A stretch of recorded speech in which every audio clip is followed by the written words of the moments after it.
کا سر رکھ لیا، میں ان کے اوپر معاوضات پڑھتی جاتی، نبی اکرم نے مجھے جو دعائیں سکھلائی تھی میں ان دعاؤں کو پڑھتی جاتی، اور برکت کے طور پر نبی اکرم کے ہاتھ میں کم کر کے اور نبی کے ہاتھ کو ہی ان کے پورے جسم پر پھیرتی جاتی۔ یہ 7 دن پہلے محمد رسول اللہ صلی اللہ علیہ وسلم اپنے گھر حضرت عائشہ صدیقہ کے پاس تشریف لاتے۔ ہاں اب سنیے، جب تشریف لے آئے تو آپ نے خواہش ظاہر کی، 7 دن پہلے آپ نے خواہش ظاہر کی کہ تو بخار تو بہت تیز ہے، میرا جسم چلا جا رہا ہے، سر میں درد بہت تیز ہے، مجھے مختلف کنووں کے پانی سے نہلائیے، میرے لیے مختلف کنووں کا پانی لایا جائے۔ 7 کنووں کا پانی لایا گیا۔ حضرت عائشہ فرماتی ہیں ایک برتن تھا حضرت میمونہ کے گھر میں، اس کو ہم لوگ لگن بولا کرتے تھے، اس برتن کو لگن کہا جاتا ہے، اس لگن کو لایا گیا اور اس لگن میں اللہ کی ٹپ کی طرح تھا، اس ٹپ کو رکھ دیا گیا، اس پر نبی اکرم صلی اللہ علیہ وسلم کو بٹھا دیا گیا، پھر اللہ کے نبی صلی اللہ علیہ وسلم کے اوپر 7 کنووں کا پانی ڈالا گیا۔ اس دن آپ طبیعت سے نہائے، 7 کنووں کا پانی نبی اکرم کے اوپر ڈالا گیا، اور آپ اتنا نہائے اتنا نہائے اتنا نہائے کہ آپ خود ہی کہنے لگے بس کرو، آج میں طبیعت سے نہایا ہوں، آج میں نے طبیعت سے غسل کیا ہے۔ اللہ کے نبی صلی اللہ علیہ وسلم غسل کر چکے، تھوڑا سا ہلکا محسوس کرتے ہیں اپنے آپ کو، بخار میں کچھ کمی آتی ہے، آپ مسجد کے اندر تشریف لے گئے، آپ نے وہاں جا کر نماز پڑھائی، آپ نے وہاں جا کر نماز پڑھائی، اور نماز پڑھانے کے بعد بیٹھ کر خطبہ دیا، وہاں آپ نے بیٹھ کر خطبہ دیا۔ اب یہ تو خطبے میں آپ نے کچھ نصیحتیں کی، کچھ وصیتیں کی، اور نصیحتیں کرنے کے بعد محمد رسول اللہ صلی اللہ علیہ وسلم اپنے گھر تشریف لے آتے، اپنے حجرے میں آتے۔ انتقال سے 6 دن پہلے آپ پھر مسجد میں نہیں جا سکے، یا گئے تو نماز پڑھی اور آ گئے، نماز پڑھی اور آ گئے، اس سے زیادہ آپ نے کچھ نہیں کیا۔ میرے بھائیوں،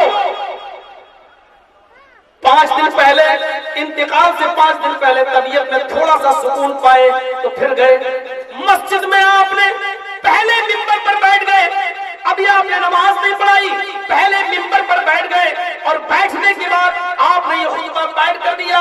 انتقال سے 5 دن پہلے جو خطبہ دیا وہ بیٹھ کر آپ نے دیا، اس کے بعد ظہر کی نماز پڑھائی، آپ نے جو بیٹھ کر خطبہ دیا اس میں آپ نے پہلا جو جملہ ادا کیا وہ جملہ یہ تھا، لعنت اللہ علی الیہود والنصارى اتخذوا قبور انبیائہم مساجدا۔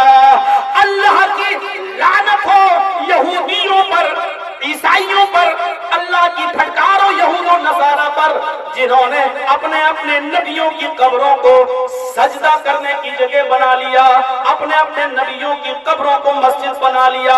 جو کام مسجد میں ہوتے ہیں سجدہ کرنے کا، یہ یہود و نصارہ اپنے اپنے نبیوں کو سجدہ کرنے لگے۔ اللہ کی لعنت ہو یہود و نصارہ پر، جنہوں نے اپنے اپنے نبیوں کی قبروں کو سجدہ گاہ بنا لیا۔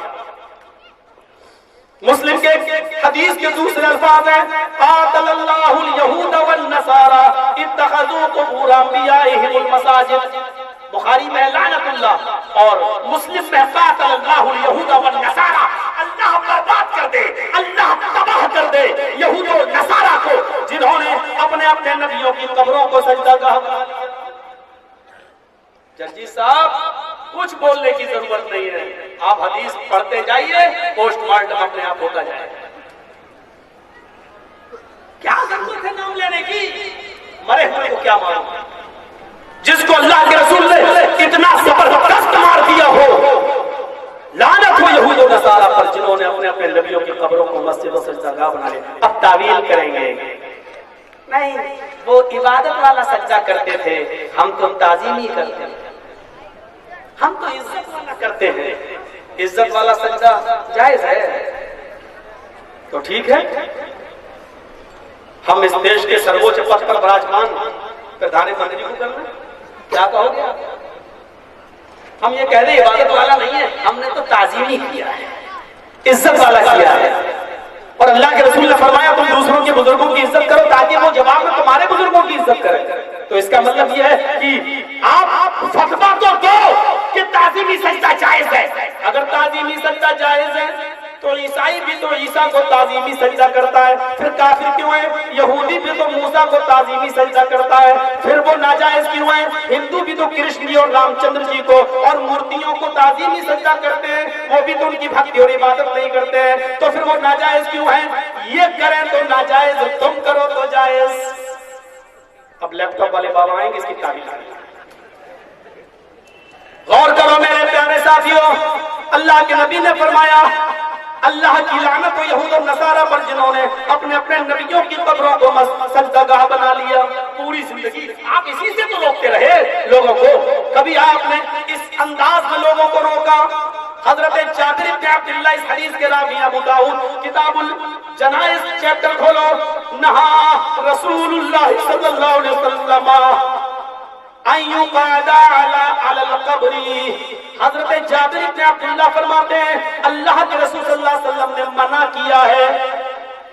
ہم اپنی طرف سے کہہ رہے ہیں، اللہ کے نبی کہتے ہیں، جابر بن عبداللہ فرماتے ہیں کہ اللہ کے نبی نے منع کیا ہے ان یقعد علی القبر، قبر کے اوپر بیٹھنے سے۔ یا تو بیٹھیں گے نہیں تو انکم ہی نہیں ہوگی۔ قبر پر بیٹھنے سے منع کیا، اور صرف منع نہیں کیا، نہا رسول اللہ صلی اللہ علیہ وسلم ان یقعد علی القبر وان یجسس، اور منع کیا کہ اس قبر کو پختہ بنایا جائے، منع کیا اس قبر کو پکا بنانے پختہ کرنے سے۔ یا تو جتنی پکی قبر ہے اتنا بڑا بابا ہے، جتنی مضبوط قبر ہے اتنا ٹھوس بابا ہے۔ اللہ کے نبی نے منع کیا ہے قبر کو پکا بنانے سے۔ اور سنیے اللہ کے نبی صلی اللہ علیہ وسلم نے یہ دو چیزیں ہو گئی، منع کیا ہے، اور تیسری چیز وَأَيُّبْنَا عَلَيْهِ، اس قبر کی اوپر کوئی عمارت بنانے سے، اس قبر کی اوپر کوئی مکان کوئی تعمیر کرنے سے آپ نے منع کیا ہے، منع۔ اور جس سے جتنا زیادہ منع کیا ہے آج وہ کام اتنے ہی زیادہ نظر آ رہے ہیں، اتنے ہی زیادہ ہو رہے ہیں۔ آئیے دل چاہتا ہے کہ آپ کو مسلم شریف کتاب الجنائز کی ایک ایسی حدیث سنا دوں جس سے آپ کا دل بھی خوش ہو جائے، اور آپ کے اور ہمارے ان بھائیوں کو بھی احساس ہو جائے کہ آخر اللہ کے نبی صلی اللہ علیہ وسلم نے ایسی باتیں کیوں کہی ہیں، اور کہی ہیں تو اس کا مقصد کیا ہے۔ مسلم شریف کتاب الجنائز کے الفاظ ہیں، اللہ کے نبی صلی اللہ علیہ وسلم نے فرمایا لَأَن يَجْلِسَ أَحَدُكُمْ إِلَىٰ جَمْرَةٍ، تم لوگوں میں سے کوئی شخص اگر آگ کے کسی انگارے پر بیٹھ جائے، آگ کے انگاروں پر بیٹھ جائے، تم لوگوں میں سے اگر کوئی شخص آگ کے انگاروں پر بیٹھ جائے، فَتُحْرِقَ ثِيَابَهُ، اور وہ آگ کے انگارے اس کے کپڑوں کو جلا کر راکھ کر دیں۔ آگ کے انگاروں پر کوئی بیٹھ جائے تم لوگوں میں سے، اور وہ آگ کے انگارے اس کے پورے کپڑوں کو فَتُحْرِقَ ثِيَابَهُ، اور وہ آگ اس کے پورے کپڑوں کو جلا دے، جلا کر راکھ کر دے، اور فَتَخْلُصَ إِلَىٰ جِلْدِهِ، اور وہ آگ کپڑوں کے ساتھ ساتھ اس کے جسم کو بھی جھلسا دے۔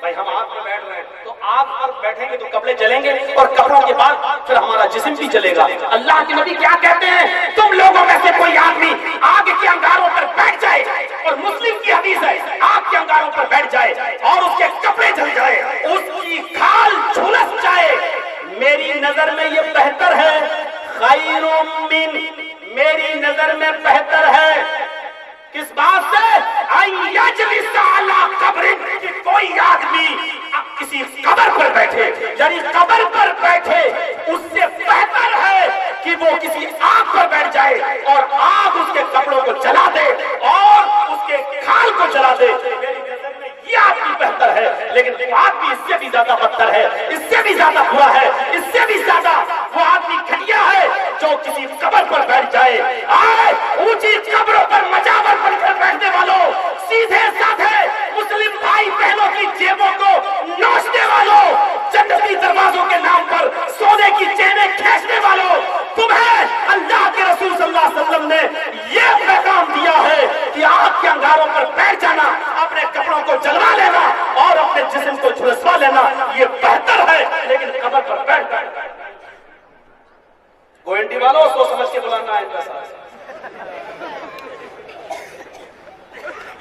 میں تو بولوں ایک دروازہ بند ہوتا ہے تو اللہ 100 دروازے کھولتا ہے، یقین آئے تو دیکھ لو۔ اور اللہ تکبر سے بچائے، 2019 میں بھی ایک دن خالی نہیں ہے، پورا بک ہے، بھرا پڑا ہے۔ ذالک فضل اللہ یؤتی من یشاء۔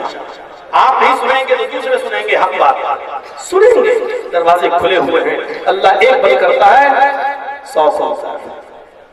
اور میں اپنے لیے تھوڑی سنیے اتنی بڑی بات، پوری زندگی اللہ کے رسول صلی اللہ علیہ وسلم نے اسی کی طرف سے، وہ کیسے 5 منٹ پہلے اللہ کے نبی کیا کہہ رہے ہیں؟ لعنت اللہ علی الیہود والنصارى اتخذوا قبور انبیائہم المساجد۔ اللہ کی لعنت ہو یہود و نصارہ